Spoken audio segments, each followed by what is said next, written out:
Hello student, welcome to my class once again. ইয়াৰ আগৰ ক্লাছটোত আমি কৈছিলোঁ যে ধনাত্মক আধান এটাৰ চৌপাশে কিনো সংঘটিত হয় আমি জানিমচোন। এইবাৰ ক্লাছত আমি সেই অংশটোৰ পৰা আৰম্ভ কৰোঁ যে একক বা যিকোনো ধনাত্মক আধানৰ বিন্দু সম ধনাত্মক আধান এটাৰ চৌপাশে কেনেধৰণৰ কি সংঘটিত হয়।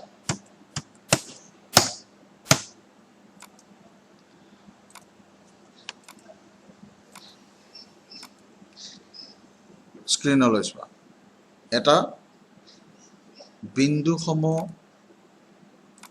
ধনাত্মক আধান যাৰ নাম দিলোঁ কিউ। এতিয়া এই কিউটোৰ চৌপাশে এটা কাল্পনিক ডটেড লাইন আঁকিছোঁ চোৱা। এই লাইনটো কিন্তু চাৰ্কুলাৰ নহয়, এই লাইনটো স্ফেৰিকেল অৰ্থাৎ গোলক আকৃতিৰ। কিউৰ পৰা এই গোলক আকৃতিৰ কাল্পনিক পৃষ্ঠখন ধৰি লৈছোঁ আৰ দূৰত্বত আছে। এতিয়া এইটো এটা বাউণ্ডেৰী বুলি আমি কল্পনা কৰোঁ। এতিয়া মন কৰিলানে, এটা ধনাত্মক আধান কিউতকৈ বাৰু সৰু, মই আকৌ দেখুৱাইছোঁ। এটা ধনাত্মক আধান এনেকৈ আহি বাউণ্ডেৰীটো পোৱাৰ লগে লগে একক ধনাত্মক আধান এটা যদি আনো, কুলম্বৰ বলে এই ব্লেক লাইনটো দিয়াৰ দিশত তাক ঠেলা মাৰিবলৈ যত্ন কৰিব আৰু ঠেলা মাৰিব। ঠেলা মৰাৰ ফলত কি হ'ব? এইটো হ'ব। মই আকৌ দেখুৱাইছোঁ, এইটো হ'ব। তাৰমানে কি হ'ল? তাক আঁতৰাই পঠালে। অৰ্থাৎ এই বাউণ্ডেৰীটোৰ ওচৰলৈ কোনোবা এটা একক ধনাত্মক আধান আহিলে কিউ নামৰ আধানটোৱে প্ৰতিক্ৰিয়া প্ৰদৰ্শন কৰে। এতিয়া অন্য এটা আধান চোৱা, এইমাত্ৰ অনা এই আধানটোলৈ মন কৰা। ইউ ধনাত্মক আধানখনৰ ক্ষেত্ৰৰ প্ৰভাৱত অৰ্থাৎ কিউ নামৰ কেপিটেল কিউ নামৰ আধানটোৱে ইয়াকো আঁতৰাই পঠাব এনেদৰে। মই আকৌ দেখুৱাইছোঁ, এনেদৰে। ইয়াৰ পিছৰ আধানটোলৈ মন কৰাচোন, মই আকৌ দেখুৱাইছোঁ। এই তলৰ অংশটোলৈ চোৱা, ঠেলা মাৰি পঠালে। আকৌ এবাৰ চোৱাচোন ওপৰৰ এই অংশটোলৈ। অৰ্থাৎ এই বাউণ্ডেৰীৰ ভিতৰলৈ দেখোন সি একক ধনাত্মক কোনোটো আধানকে আহিব দিয়াই নাই। এনেকৈ চোৱাচোন, খেদি পঠাইছে। তেনেহ'লে এই বাউণ্ডেৰীটোৰ ভিতৰলৈ আহিব যে নিদিয়ে প্লাছ কিউ আধানটোৱে, কিয়? কাৰণ এইখিনি জেগা তাৰ নিজা জেগা, আৰু সেই নিজা জেগাখিনি অৰ্থাৎ তাৰ নিজা প্ৰভাৱ বিস্তৃত হৈ থকা এই অঞ্চলটো, তাৰ চৌপাশে তাৰ প্ৰভাৱ বিস্তৃত হৈ থকা অঞ্চলটোক আমি কি নাম দিম? Electric field. মই আকৌ কৈছোঁ, ইলেক্ট্ৰিক ফিল্ড, বৈদ্যুতিক ক্ষেত্ৰ। যিকোনো আধানৰ চৌপাশে এখন বৈদ্যুতিক ক্ষেত্ৰ থাকে, আৰু বৈদ্যুতিক ক্ষেত্ৰখনৰ অৰ্থ হ'ল এটা বাউণ্ডেৰী, তাৰ ভিতৰৰ নিজা প্ৰভাৱ ঘটোৱা এটা অঞ্চল। ঠিক আছে বাৰু। এইবাৰ তোমালোকে মন কৰা, একেটা ছবিকে পুনৰ আঁকিছোঁ। ধনাত্মক বিন্দুসমূহ আধানটো আমি মাজতে ৰাখিলোঁ। ইয়াৰ চৌপাশে এইখন ইলেক্ট্ৰিক ফিল্ড বুলি আমি ক'লোঁ। দেখিছানে?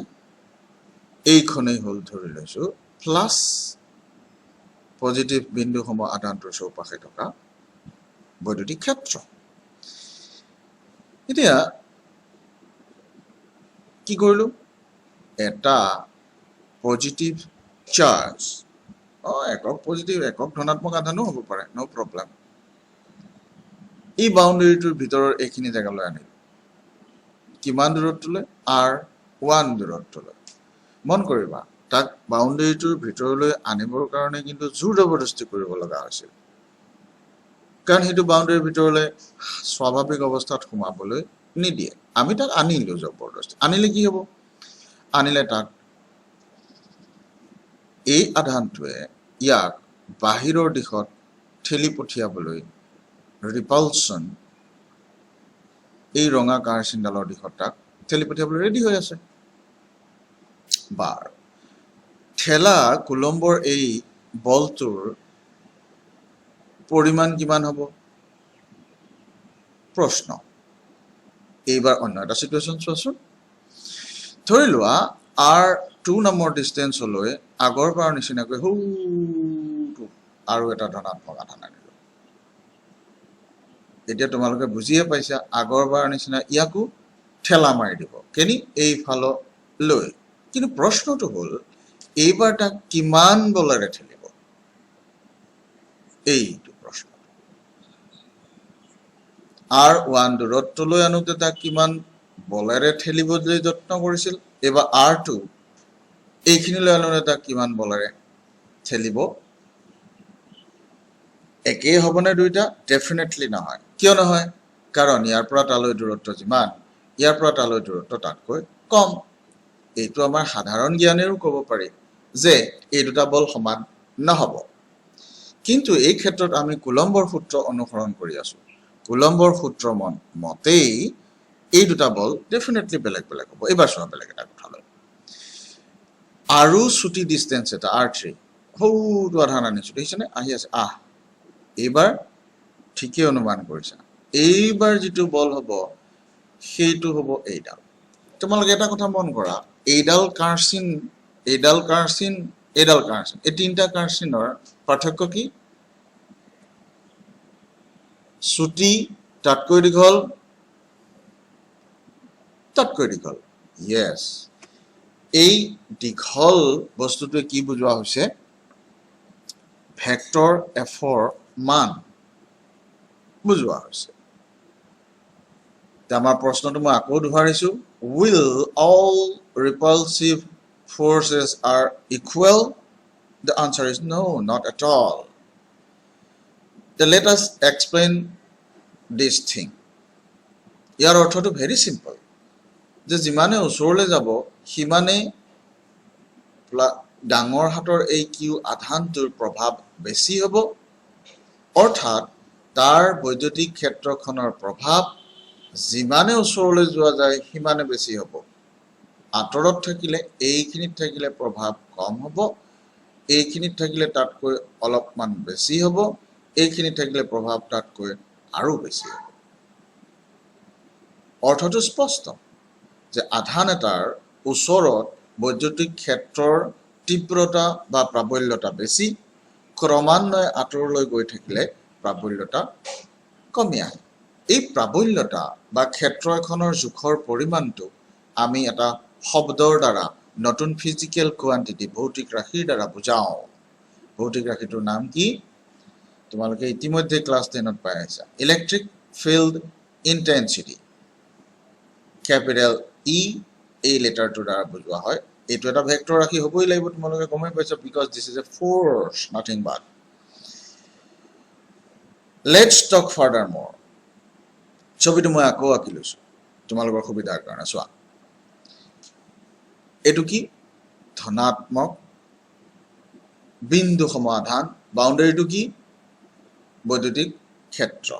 কাৰ? ইয়াৰ আকৌ। অ'কে, এইটো এটা বিন্দু চোৱাচোন, দেখিছেনে? ভালকে মন কৰা, এইটো এটা বিন্দু। কল্পনা কৰিছোঁ, বিন্দুটোৰ নাম কি দিলোঁ? পি। ক'ত আছে? কিউৰ পৰা R দূৰত্বত আছে। এতিয়া কি কৰিমনো? য়েছ, এইখিনিলৈ আমি এটা ধনাত্মক সৰু আধান আনোচোন। আনিলেনো কি হয় চাওঁ। অৱশ্যে তোমালোকে ইতিমধ্যে গমেই পাইছা আনিলে কি হ'ব, যে ইয়াক ই বিকৰ্ষণ কৰিব। কেনি কৰিব? এইফালে। সেই বিকৰ্ষণ, ৰিপালচন, অকল এইখিনিতেই হ'বনে? নহয়, এই আধানটোৱে ডাঙৰ কিউ আধানটোকো ঠেলা মাৰিব। কেনি? বিপৰীত দিশত। এইখিনি কথা অন্ততঃ আমি জানো। গতিকে আমি কি ক'ম? কুলম্বৰ সূত্ৰ মতে ইটোৱে সিটোক বিকৰ্ষণ বলেৰে ক্ৰিয়া কৰিব।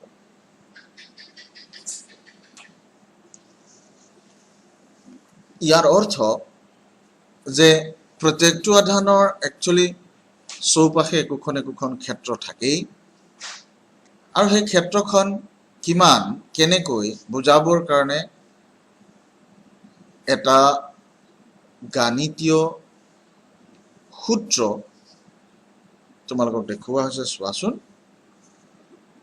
কেপিটেল কিউ আধানটোৰ দ্বাৰা সৃষ্টি হোৱা এই বৈদ্যুতিক ক্ষেত্ৰখনক এনেদৰে প্ৰকাশ কৰা হয় এইটো তোমালোকে মুখস্থ ৰাখিব লাগিব capital E that is বিদ্যুৎ ক্ষেত্ৰ প্ৰাবল্য ই এটা আৰৰ ফলন ব্ৰেকেটত এনেকৈ ভেক্টৰ আৰ দিয়াৰ অৰ্থ হ'ল যে কেপিটেল ই অৰ্থাৎ ক্ষেত্ৰ প্ৰাবল্য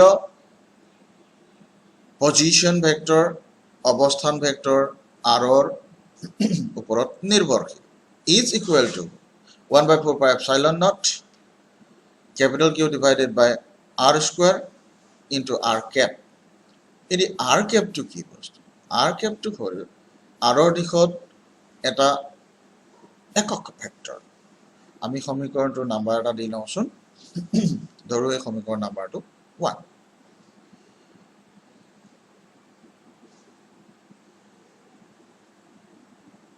মই এখিনি পঢ়ি দিম তোমালোকে মন কৰি যোৱা য'ত r cap is equal to vector r divided by modulus of r ই হ'ল মূল বিন্দুৰ পৰা r ভেক্টৰৰ দিশত একক ভেক্টৰ গতিকে অৱস্থান ভেক্টৰ r প্ৰতিটো মানৰ বাবে এই এক নম্বৰ সমীকৰণটোৱে বৈদ্যুতিক ক্ষেত্ৰৰ প্ৰতিটো মান নিৰ্দেশ কৰে এই বাক্যটো ভালকৈ মন কৰা অৱস্থান ভেক্টৰ r প্ৰতিটো মানৰ বাবে ইয়াৰ পিছত এই কথাটো আমি এক্সপ্লেনেশ্যন কৰিম বাৰু এক্সপ্লেইন কৰি দিম তোমালোকক বুজাই দিম এক নং সমীকৰণে বৈদ্যুতিক ক্ষেত্ৰৰো প্ৰতিটো মান নিৰ্দেশ কৰে ক্ষেত্ৰ এই শব্দটোৱে বিতৰণ হৈ থকা কোনো এটা ৰাশি যেটো নেকি স্কেলাৰ বা ভেক্টৰো হ'ব পাৰে অৱস্থানৰ লগত কেনেদৰে পৰিৱৰ্তন হয় সেই কথা সূচায় বাক্যটো টান যেন লাগিছে নি অকণমান টান যেন লাগিছে অলপ মই আকৌ কথা অৰ্থাৎ এই বৈদ্যুতিক ক্ষেত্ৰ বোলা শব্দটোৱে আচলতে কিনো বুজায় ই অৱস্থানৰ সৈতে কোনোবা এটা ৰাশি কেনে ধৰণেৰে বিতৰিত হৈ আছে বিস্তাৰিত হৈ আছে বা বিতৰণ হৈ আছে সেইটো বুজায় বৈদ্যুতিক ক্ষেত্ৰৰ অস্তিত্বতে আধানৰ ক্ৰিয়াৰ কথাটো লুকাই আছে বাক্যটো হুবহু এনেধৰণে মনত ৰাখিলেও একো অসুবিধা নাই কিউ আধানৰ ওপৰত কেপিটেল কিউ আধানে প্ৰয়োগ কৰা বল আমি জানো কুলম্বৰ সূত্ৰত প্ৰকাশ কৰা হয় আৰু সেই বল কিমাননো এই F is equal to 1/4 pi epsilon naught QQ divided by r square and r cap ইতিমধ্যে আমি এইটো কুলম্বৰ সূত্ৰৰ ভেক্টৰ ৰূপটো আমি পাই আহিছো আৰু ইয়াক আমি সমীকৰণ নম্বৰ 2 এটা দিও দিয়াচোন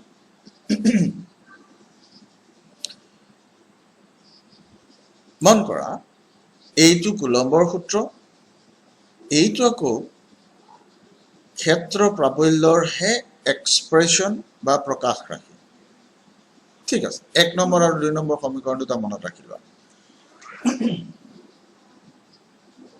ছবিটো মই আকৌ আঁকি লৈছো নতুনকৈ চোৱা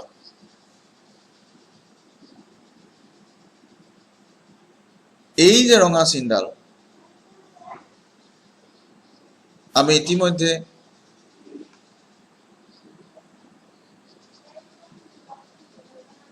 কুলম্বৰ সূত্ৰৰ এই F2 কোনডালে বুজায় হই কোলা চিনডালে বুজায় কিন্তু তেনেহলে ৰঙা চিনডাল আমি কনসিডাৰ নকৰিম নেকি অৰ্থাৎ সৰু আধানটোৱে ডাঙৰ আধানটোক বিপৰীত দিশত ঠেলা মাৰি দিয়াটো আমাৰ কনসিডাৰত নাহিব নেকি আমি তাক ইগনোৰো কৰিব নোৱাৰো ডেফিনেটলি আহিব কিন্তু যদি এই আধানটো যথেষ্ট ডাঙৰ হয় আৰু এই আধানটো তেনেই ক্ষুদ্ৰ হয়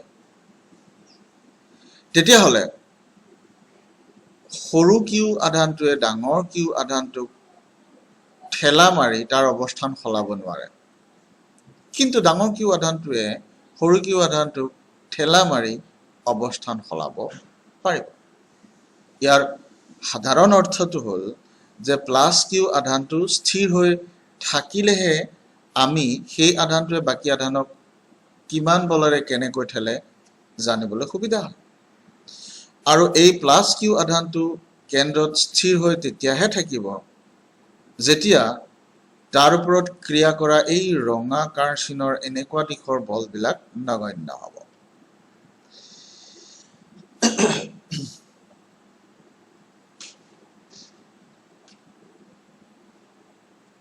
এই কথাটোৰ ওপৰত ভিত্তি কৰি চোৱাচোন এই সমীকৰণটো উদ্ভাৱন কৰা হয় কুলম্বৰ সূত্ৰ F অৰ্থাৎ কুলম্বৰ বল F which is equal to Q into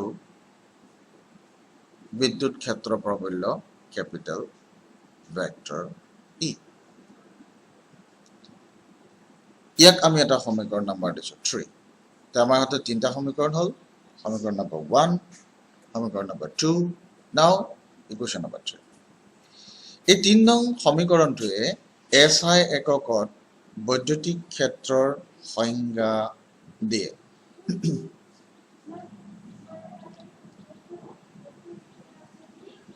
capital E is equal to এই সমীকৰণটোলৈ মন কৰা এই সমীকৰণটোৰ পৰা অকল capital E টো যদি আমি left hand side লৈ আনো right hand side কি পাম yes F divided by Q অৰ্থাৎ F ৰ বাবে নিউটন divided by Q ৰ বাবে কুলম্ব সেইবাবে বৈদ্যুতিক ক্ষেত্ৰৰ একক নিউটন পাৰ কুলম্ব আকৌ মই দেখুৱাই দিছো 3 নম্বৰ সমীকৰণটোৰ পৰা আমি কি পাব পাৰো 3 নম্বৰ সমীকৰণটোৰ পৰা এই গুলটোলে চোৱাচোন এইটো পাব পাৰো অৰ্থাৎ E is ফলন কিটা মই আঁতৰাই দিছো বাৰু এই ব্ৰেকেটৰ ফলন কিটা সদ্যহতে অকমান আঁতৰাই দিছো ভেক্টৰ চিনটো গুচাই দিছো কেৱল মানটোৰ কথা পাতো আমি তেতিয়া কি পাম capital E is equal to F divided by Q হয় না বাৰু yes তেনেহলে মই আকৌ এবাৰ তোমাৰ সন্মুখত দি লৈছো F is equal to 1/4 pi epsilon naught QQ divided by R square R cap এটো কাৰ সূত্ৰ এটো কুলম্বৰ সূত্ৰ এতিয়া এই কুলম্বৰ সূত্ৰৰ তলতে 3 নম্বৰ সমীকৰণটো মই লিখি লৈছো চকুৰ আগতে থাকিব তোমালোকে এতিয়া মন কৰাচোন এই দুটা সমীকৰণৰ পৰা আমি নতুন কথা এটা উদ্ভাৱন কৰিম Q যদি একক আধান হয় অৰ্থাৎ সৌটো কিউটো এটো যদি একক ধনাত্মক আধান হয় তেতিয়াহলে আধান ক্যাপিটেল কিউৰ বাবে সৃষ্টি হোৱা বৈদ্যুতিক ক্ষেত্ৰৰ সাংখ্যিকভাৱে ই প্ৰয়োগ কৰা বলৰ মানৰ সমান হয় কথাটো মই যদি জুকিয়াই কওঁ খুব ভালকৈ মন কৰিবা এটো মুখস্থ ৰাখিব লাগিব কোনো এক বিন্দুত কথাটো বুজি পাইছাই মুখস্থ ৰখাটো সমানে দৰকাৰী কিয়নো শব্দবোৰ উলটপালট হ'ব নালাগে কোনো এক বিন্দুত কিউ আধানৰ বাবে সৃষ্টি হোৱা বিদ্যুৎ ক্ষেত্ৰৰ মান সেই বিন্দুত স্থাপিত একক ধনাত্মক আধানে অনুভৱ কৰা বলৰ সমান অৰ্থাৎ এইখিনিলৈ মন কৰা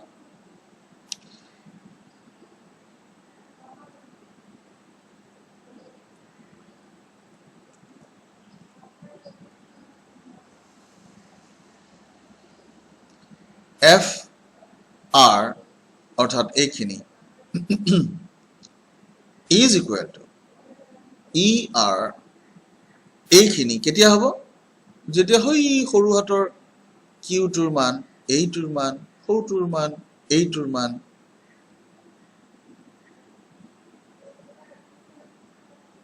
একক আধান হ'ব মই আকৌ দিছো মই আকি তোমালোকক দেখুৱাবলৈ যত্ন কৰিছো এইখিনি চোৱাচোন এই লাইনটো চোৱা কিউ একক আধান হলে অৰ্থাৎ এফালে মন কৰা 2 নম্বৰ সমীকৰণটো এই কিউটো এইটো একক মানে মই ধৰি লোৱা এইটো হালধীয়া ৰং দি মুছি দিছো এইটো ধৰি লোৱা মই হালধীয়া ৰং দি মুছি দিছো এতিয়া সমীকৰণটো মন কৰাচোন এতিয়া সমীকৰণটো দেখিবলৈ এনেকুৱা হ'ল এই 2 আৰু 3 পৰা তেনেহলে আমি পৰিষ্কাৰভাৱে এইটো পাব পাৰোঁ অৰ্থাৎ একক ধনাত্মক আধান এটা যদি এইখিনি জেগাত ৰাখোঁ তেতিয়াহ'লে তাৰ ওপৰত ক্ৰিয়া কৰা এইখিনি বল বিদ্যুৎ ক্ষেত্ৰ প্ৰাবল্যৰ মানৰ সমান কথাটো মই বাৰু আৰু বেলেগ এটা ষ্টাইলত তোমালোকক জুকিয়াই দেখুৱাই দিছো যাতে আৰু সুন্দৰকৈ বুজি পোৱা মন কৰা স্ক্ৰীনত চোৱাচোন এইটো হ'ল এটা আধানটো কেপিটেল কিউ আধানটো সৌটো এটা পি বিন্দুটো ক'ত আছে কেপিটেল কিউ আধানটোৰ পৰা আৰ দূৰত্বত আছে মন কৰিলে এতিয়া পি বিন্দুলৈ এটা এইটো দেখিছেনে ভালকৈ মন কৰা +1 আধান আমি আনিলো আনতে কিউ এ পিক অৰ্থাৎ কিউত থকা কিউ আধানটোৱে +1 আধানটোক বিকৰ্ষণ কৰিব কেনি বিকৰ্ষণ কৰিব এইফাললৈ বিকৰ্ষণ কৰিব এতিয়া এই বিকৰ্ষণ কৰা বলটোক কুলম্বৰ সূত্ৰৰ মতে এফ বুলি জানো এই এফ কাৰ সমান হ'ব জানানে কেপিটেল ই অৰ্থাৎ ক্ষেত্ৰ প্ৰাবল্যৰ সমান হ'ব সিম্পল চিধাচিধি কথাটো হ'ল যে একক ধনাত্মক আধান এটাৰ ওপৰত ক্ৰিয়া কৰা বল একক ধনাত্মক আধান এটাৰ ওপৰত ক্ৰিয়া কৰা এফ নামৰ বলটোকে কি বুলি কয় কেপিটেল ই বুলি কয় ই মানে কি বিদ্যুৎ ক্ষেত্ৰ প্ৰাবল্য মনত ৰবনে তেনেহলে চিধাচিধিকে বিদ্যুৎ ক্ষেত্ৰ প্ৰাবল্যৰ প্ৰকাশ ৰাশি কোনটো বুলি যদি কোৱা যায় ইলেক্ট্ৰিক ফিল্ড ইন্টেন্সিটি এই বাকসটোলৈ মন কৰা E = 1/4πε0 Q/r² r ক্যাপ হলনে বাৰু ওকে সমীকৰণ নাম্বাৰটো দিলো 4 এতিয়া কেটামান সকলোৱে মানি চলা কথালৈ মন কৰা এই যিটো আধান আমি যাক লৈ আমি এই আধানটোৰ সহায়ত পৰীক্ষা নিৰীক্ষাবিলাক যে কৰি আছো সেই পৰীক্ষা নিৰীক্ষা কৰা আধানটোৰ নামেই দি দিয়া হ'ল পৰীক্ষণীয় আধান বা টেষ্ট চাৰ্জ অৰ্থটো কিন্তু এটো যদি টেষ্ট চাৰ্জ হয় ক্যাপিটেল কিউটি কিন্তু লৰচৰ হ'ব নালাগিব আদৰ্শগতভাৱে ই একে ঠাইতেই থাকিব লাগিব তে এইটো মই আগতেও কৈছো যে ই যদি সৰু হয় তেতিয়াহে ই আঁতৰি নাযাব নহলে দেখোন ই আকৌ ঠেলা মাৰি হাঁহিব বাৰু তে এই কথাটোকে তোমালোকৰ টেক্সট বুকত ঠিক এনে ধৰণৰ এটা ল্যাঙ্গুৱেজত লিখা আছে মই পঢ়ি দিছো শুনা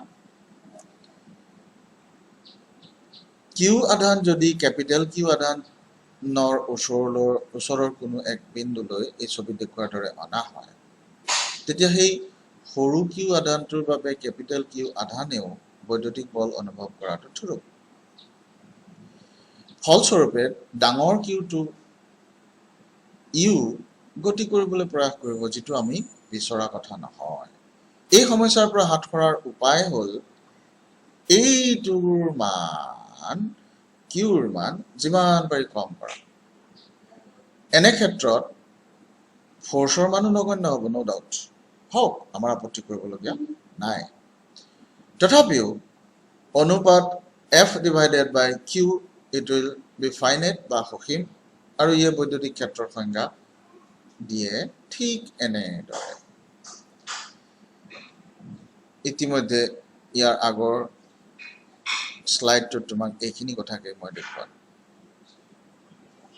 দেখিলানে ঠিক আছে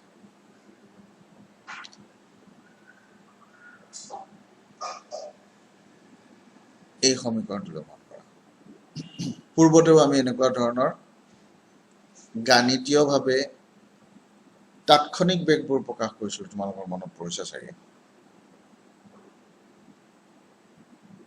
এই সমগ্ৰ কথাকেইটা অতি চমুকৈ গাণিতীয়ভাৱে এই লেংগুৱেজত প্ৰকাশ কৰিব পাৰি অৰ্থাৎ বিদ্যুৎ ক্ষেত্ৰৰ প্ৰাবল্য capital vector E is equal to limit Q is equal to 0 limit Q tends to 0 F divided by Q যাক আমি সমীকৰণ নম্বৰ 5 দিলো মই আকৌ দেখুৱাইছো সমীকৰণটো